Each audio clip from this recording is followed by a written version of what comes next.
الدنیا خلقت لکم وانکم خلقتم للآخرہ، کہ یہ دنیا جو ہے اللہ سبحانہ تعالیٰ نے ہمارے لیے بنائی ہے، لیکن جو ہے ہم کو آخرت کے لیے بنایا ہے۔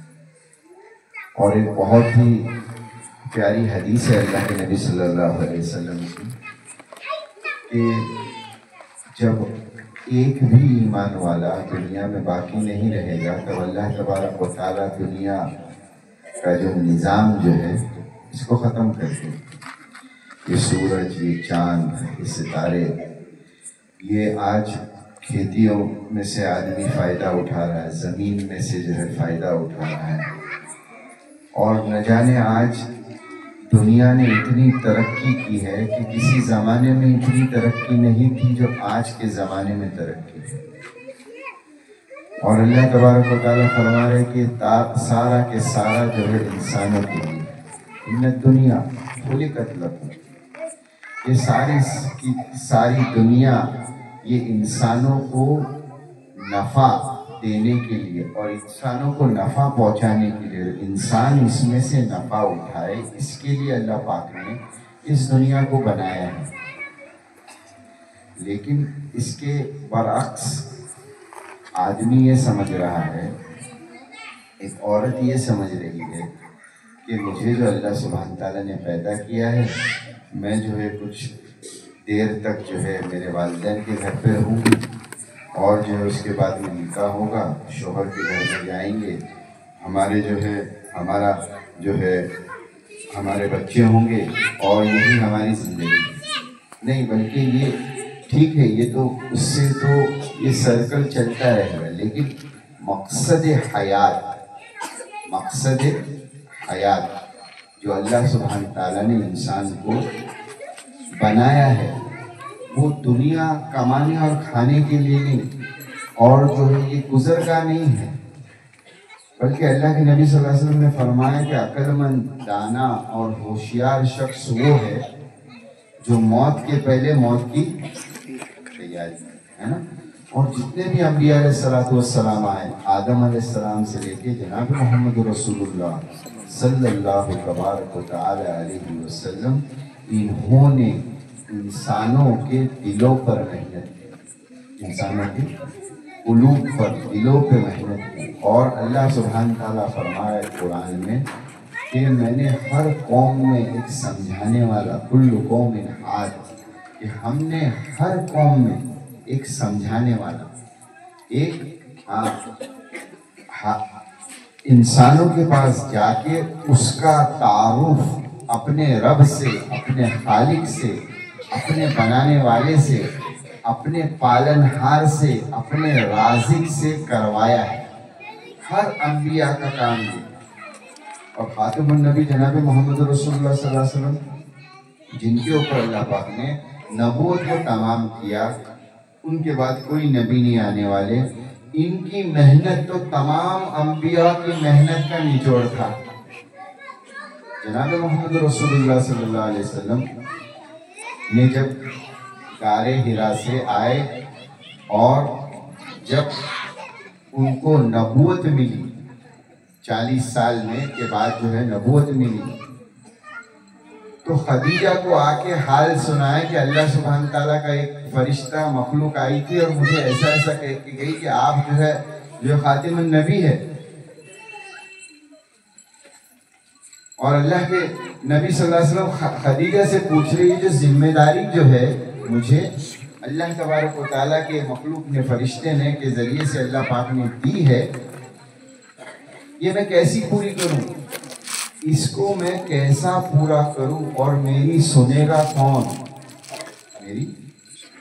سنے گا کون؟ تو سب سے پہلی عورت جس نے سنا وہ اماں خدیجہ رضی اللہ عنہا، جن کو آسمانوں سے سلام آیا۔ کیوں آیا؟ کیونکہ بغیر دیکھے اللہ کے نبی صلی اللہ علیہ وسلم کی باتوں پر اتنا یقین تھا کہ سب سے پہلے خدیجہ نے کہا کہ یا رسول اللہ، میں کلمہ پڑھتی اور میں سنوں، مجھے آپ کلمہ پڑھاتی۔ تو یہ عورت ہے، اور وہ عورت بھی کس پائے کی عورت تھی؟ جس کو آسمانوں سے سلام آیا ہے، جس اس کو معمولی عورت نہیں بلکہ عربستان کی جو عرب ہے نا، عرب پورا عرب ملک سب سے امیر عورت عرب، سب سے امیر عورت، اللہ کے نبی صلی اللہ علیہ وسلم کے پاس میں مال ایسا نچھاور کر دیا، کہنے لگے یا رسول اللہ آپ جس کو چاہے جتنا چاہے جہاں چاہے اس کو خرچ کریں۔ عرب کا مال ایک طرف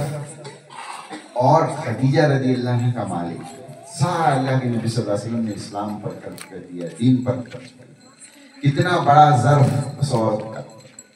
سب سے پہلی عورت۔ ہاں میں اس کے لیے کہہ رہا ہوں کہ اسلام پھیلا ہی وہاں سے، اسلام پھیلا ہی وہاں سے، دین پھیلا وہاں سے۔ اور کیا ہمت دکھائی کہ میں قبول کروں، میں قبول کروں، ہے نا، اور مال خرچ کر دیا، اپنے آپ کو نچھاور کر دیا اللہ کے نبی صلی اللہ علیہ وسلم کے سامنے اللہ کے لیے۔ اور دنیا سے پردہ کرنے کا وقت ہے اس عورت کا، اور جو کپڑا پہنی تھی اس میں پیبند لگے ہوئے، ایسا سمجھو کہ ملکہ تھی، بادشاہ کی بیوی تھی ایسا سمجھو، اور پوری مالدار عورت۔ اور حال کیا ہے، دین پہ اتنا لٹایا، اتنا لٹایا، اتنا لٹایا کہ مفلسی اتنی آئی کہ جو کپڑا پہنا ہوا تھا اس کے اوپر پیبند ہے نا۔ اور اللہ کے نبی صلی اللہ علیہ وسلم کی جو بیٹیاں تھیں ہے نا، ام کلثوم، ام رقیہ، زینب سب سے بڑی، زینب، ام کلثوم، ام رقیہ اور فاطمہ، ان کی ماں۔ تو عورت کا مقام دیکھو، عورت چاہے تو اپنے گھر کو دیندار بنا سکتی ہے اور اپنے گھر کو برباد بھی کر سکتی ہے، سمجھ میں؟ عورت چاہے تو اپنے، دیکھیے جو مرد کو ثواب ملتا ہے اللہ کے راستے میں جانے کا اور مسجد میں جا کے نماز پڑھنے کا، عورتوں کو وہی ثواب ہے، بلکہ کئی کئی جگہ ہمارے اللہ والے کہتے ہیں کہ بہت عورتوں کا ثواب مردوں سے بہت بڑا ہے۔ وہ گھر کے کونے کو مسجد بناتی ہے، اول وقت میں نماز پڑھتی ہے۔ میرے کو بتاؤ کہ ایک عورت جو ہے اگر نماز پڑھتی ہے، نماز پڑھنے کی پابند رہتی ہے، تو گھر میں بچے دیکھنے کے بعد میں ماں اگر سجدہ کرے گی تو بچے بھی سجدہ کریں گے، اور بچوں کا سجدہ معصوم رہتا ہے، ہم دیکھتے ہیں اکثر، ہے نا، توتلی زبان سے اللہ اکبر کہتے ہیں۔ تو عورت چاہے تو اپنے گھر کو، حضرت فاطمہ رضی اللہ عنہ، فاطمہ یہ کون تھی؟ فاطمہ اللہ کے نبی صلی اللہ علیہ وسلم کی سب سے لاڈلی بیٹی، اور اللہ کے نبی صلی اللہ علیہ وسلم کا وصال ہونے کے پہلے،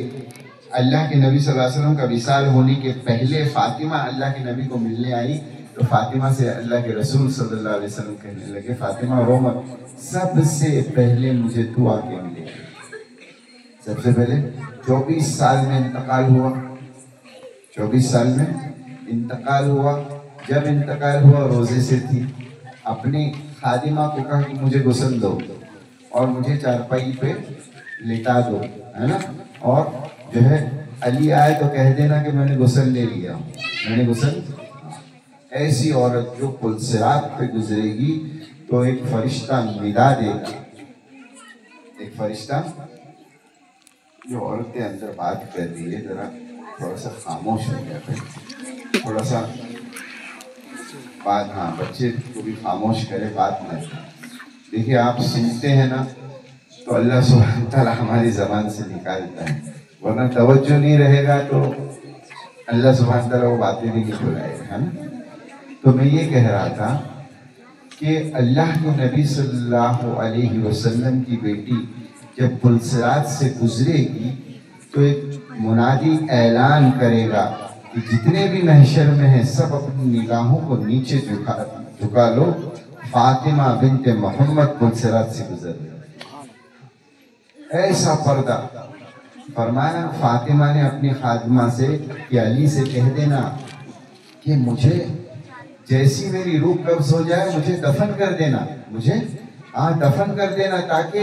جو ہے اور مجھے جو ہے دفن کر کے فٹافٹ دفن کر کے جو ہے آ جانا، تاکہ نبی کی بیٹی کالی ہے، گوری ہے، ناٹی ہے، موٹی ہے، کسی کو پتہ نہ چلے، جو ہے تم جیسے روح قبض ہو جائے ویسے جو ہے دفن کر دو۔ ایسا پردہ، ایسی پابندی، ایسی فرمایا اللہ کے نبی صلی اللہ علیہ وسلم نے انتقال کے پہلے خواب میں آیا اللہ کے نبی صلی اللہ علیہ وسلم اور کہنے لگے کہ آج تو روزہ جو ہے، اس روزے کی سحری جو ہے علی کے دسترخوان پر کرنا اور جو ہے افطاری میرے دسترخوان پہ آگے۔ ایسی عورت ہے نا، بلکہ اس زمانے کی صحابہ کی عورتیں کو کا مثال دیتے تھے، ہے نا۔ آج مرد اللہ کے راستے میں جاتا ہے، آج مرد اللہ کے راستے میں جا کے اللہ کے دین کا کام کرتا ہے۔ یہ ہمت کہاں سے آتی؟ جب عورت گھر میں مضبوط رہے گی، کہے گی اپنے شوہر کو کہ اللہ سبحانہ تعالیٰ کے راستے میں جاؤ، تو دین کا کام کرو، تو مردوں کو ہمت آتی، مردوں کو ہمت آتی۔ تو میرے محترم ماں اور بہنوں، اللہ تبارک و تعالیٰ کا احسان ہے کہ اللہ تبارک و تعالیٰ نے ہم تماموں کو ایمان والا بنایا اور دنیا میں رہنے کے لیے نہیں بنایا ہے۔ میں نے سب سے پہلے جو حدیث پڑھی، ان الدنیا خلقت لکم وانکم خلقتم للآخرہ، اچھا، اور ہمارا کام صرف دنیا میں رہ کے بچوں کو پالنا، بچوں کو پوسنا اور جو ہے یہ نہیں، بلکہ ہمارے بچوں کو دنیا میں رہتے ہوئے آخرت کی فکر دلانا، دنیا میں رہتے ہوئے آخرت کی فکر دلانا، یہ بہت ضروری ہے تاکہ ہماری نسل دیندار بن جائے، ہماری نسل دیندار بن جائے۔ اور دوسری بات جو میں نے کہا تھا کہ ہمارے بچوں کا ذہن ایسا بنائے والدین، باپ ماں، کہ ہم کو دنیا میں رہنا نہیں، ہم تو ٹیمپرری ہے یہاں پر، ہم تو یہاں پر ٹیمپرری ہے۔ اللہ کے نبی صلی اللہ علیہ وسلم کے زمانے میں ایک صحابی نے گھر باندھا، گھر تھا لیکن گھر کی تعمیر تھوڑی اور کچھ کی، تو اللہ کے نبی صلی اللہ علیہ وسلم ناراض ہوئے، اس کے اوپر کیا ہوئے؟ ناراض ہوئے۔ اس سے یہ سمجھ میں آیا کہ یہ جو